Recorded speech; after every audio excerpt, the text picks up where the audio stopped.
Hello. हा सुनबाई, मी बोलून राहिलो. बाबा, इकडे सगळं ठीक आहे ना? हा, इकडे सगळं ठीक आहे. तू कशी आहे बाळा? मी बरी आहे. इकडे काही बरं वाटत नाही बेटा. हे सगळं व्हायला नको होतं. त्या ऐताडाचा फोन आला होता तुला? अजून नाही आला. काय करू या पोट्याचं काही समजून नाही राहिलं. लहान असताना तर मारवून मुरकुटून त्याला सुतासारखं सरळ केलं असता. बाबा, मी जाऊ द्या ना, तुम्ही शांत राहा.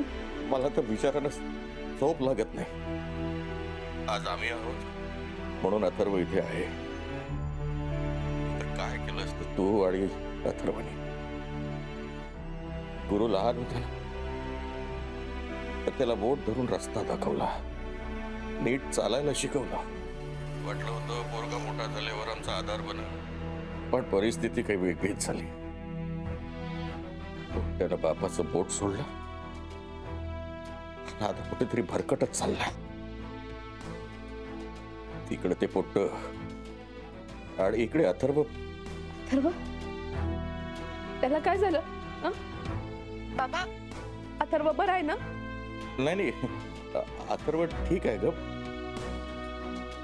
पण सारखी आठवण काढतो तुझी, बाबाची.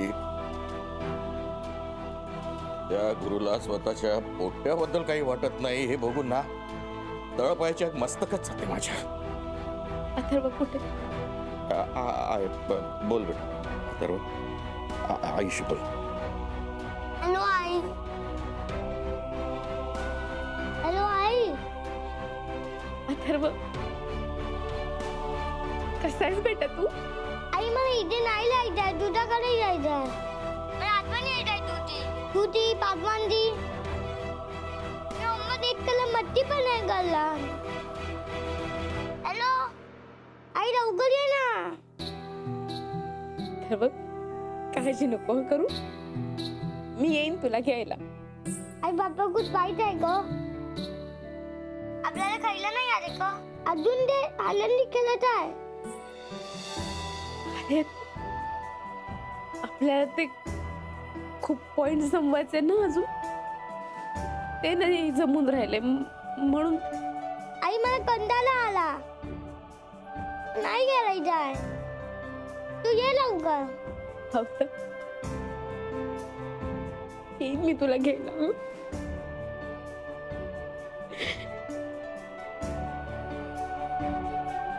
आजोबा, आई लढते आहे. आलो. सुनबाई,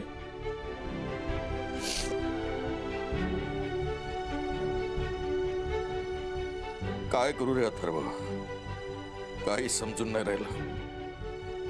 जन्मदाता बाप म्हणून पोराला कसं जगावं हे शिकवण्यासाठी असमर्थ ठरलो मी.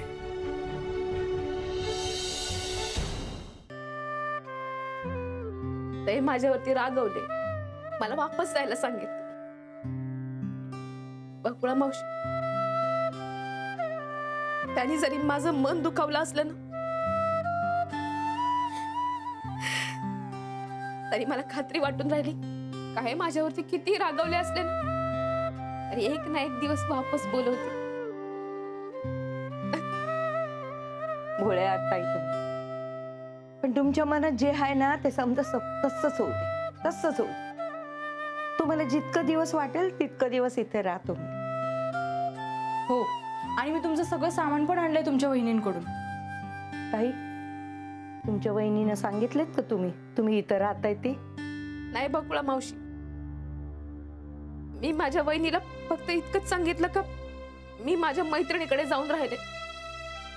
तुझा पत्ता दिला नाही आहोत त्यांना. ताई, तुमच्या जीवाला जितकं दिवस बरं वाटेल ना तितकं दिवस इथे राहा. अहो, माझं गरीबाचं घर आहे, 4 भांडी कोंडी आहेत, पण तुम्हाला रात्रीच्याला झोप लागल नाही इथं. बकुळा मावशी, अगं कसली झोप, माझी तर आता झोपच उडून गेलीये बघ. तू माझी काळजी करू नको. अगं, मी कुठल्याही परिस्थितीत राहायला तयार आहे. असंही काही श्रीमंतीत जन्म नाही झाला माझा, साध्या घरात जन्म झालाय माझा. आमचं घर साधच होतं. गरिबीत दिवस काढले. पूर्वी तर चाळीतच राहायचो. यांनी खूप मेहनत घेतली. मग यांची बरकत झाली. काटकसरीत दिवस काढलेत आम्ही. मला तर वाटून राहिलं अथर्वच्या पायगुणानच झालं सगळं. अजूनही काही विसरले नाहीये मी. सगळं लक्षात आहे माझ्या. हे मात्र विसरून गेले.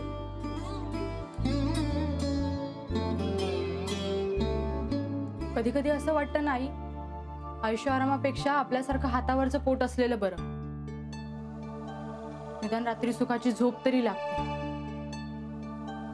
नाही हा बाळा प्रज्ञा, आजचा दिवस उद्याच्याला राहत नाही.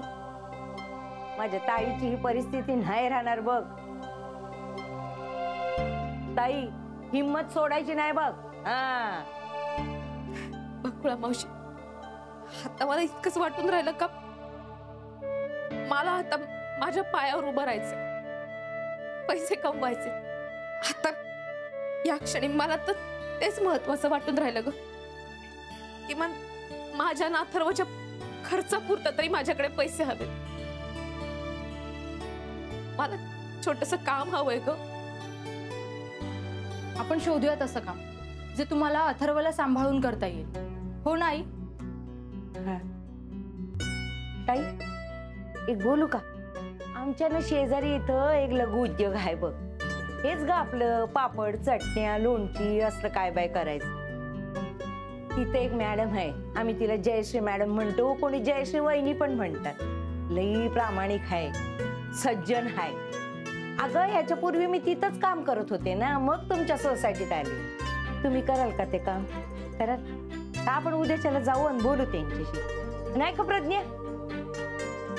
चालेल की. त्यांना आत्ता भेटता येईल का? आत्ता ताई समजा बंद झालं असेल ना, फॅक्टरी पण बंद झाली असेल. अगं प्रज्ञा, जयश्री मॅडमच्या घरी जाऊन बघूया का? हा, ताईंसाठी शब्द टाकूया का? ठीक आहे, जाऊया. चल चल चल चल ताई, जाऊया, बोलूनच बघूया आज त्यांची. खरं? हा खरं.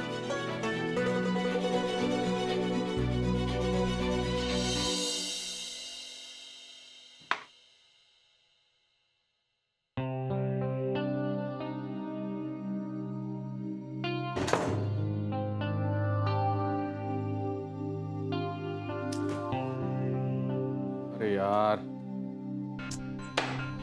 हा पसारा आता परत आवरायचा. सकाळी जाताना आवरा, आल्यावर आवरा. कंटाळा आला यार.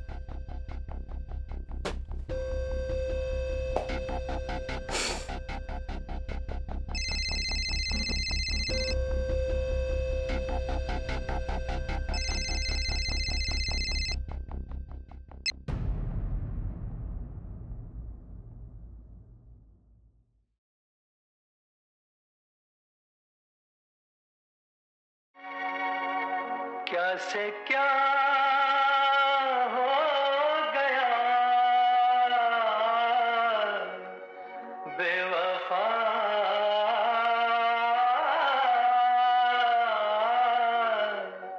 तेरे प्यार में चाह क्या क्या मिला बेवफा,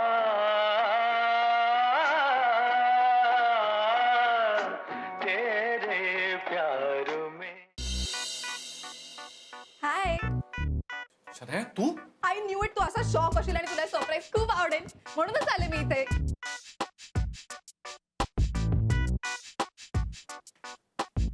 साहेब, ए इथं कोण झोपलंय? हा